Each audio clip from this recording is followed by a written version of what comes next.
The CW22 team had such a great time learning more about North Carolina and exploring the new World War I exhibit. I also got to chat with Jackson Marshall, Deputy Director of the Museum of History and curator of the exhibit.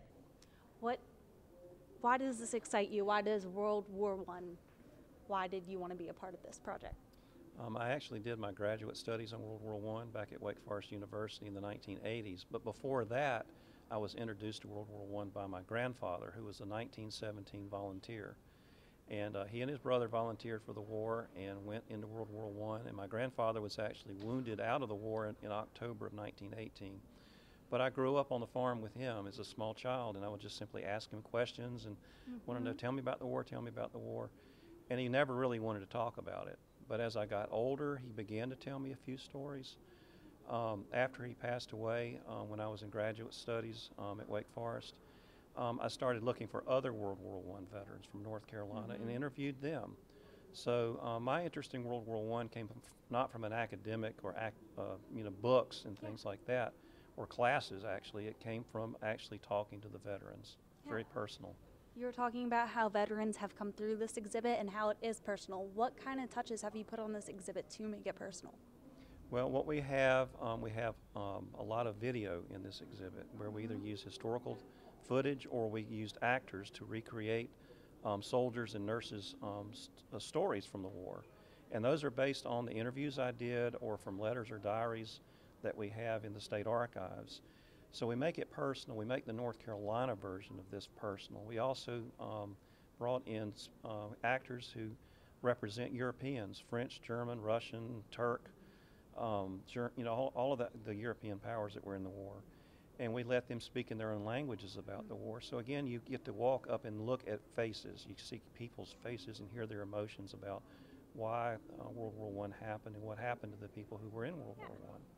The response thus far has been very positive. From young and old, we've had a tremendous number of school groups come through this exhibit, and that's all very positive. We've also had a lot of older people come through the exhibit, a lot of veterans that you mentioned from other wars, not World War I. And the veterans love the exhibit because, again, it tells the story of the service and sacrifice of North Carolinians in military service, and they appreciate that. Well, one of my favorite parts in the exhibit is the bunker.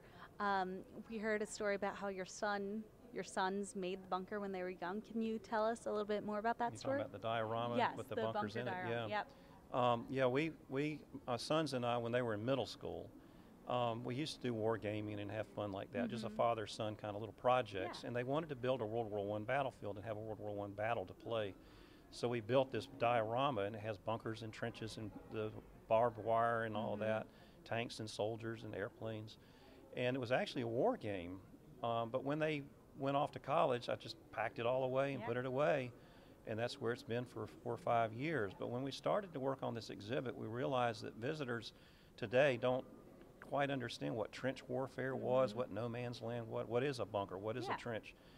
So we brought out the diorama again really and put it out and presented it in this part as part of this exhibit for young people especially to see what a trench warfare in World War I was all about. I just love that it's something that your sons made when they were younger. Now it's in a museum. That's awesome. No clue That's so that it cool. would ever be in an exhibit. I loved looking at it. It has so many details and it's great. So also, can you tell us a little bit about the poppies in the end? Poppy, the red poppy in Europe has become the symbol of remembrance. In this country, it's also been slowly becoming a part of our remembrance with Veterans Day and with things like that. So you'll start to see poppies, the American Legion, the Salvation Army, the Red Cross. A lot of organizations are now beginning to use the poppy. So yes, we end the exhibit with the poppy as part of our remembrance of World War I.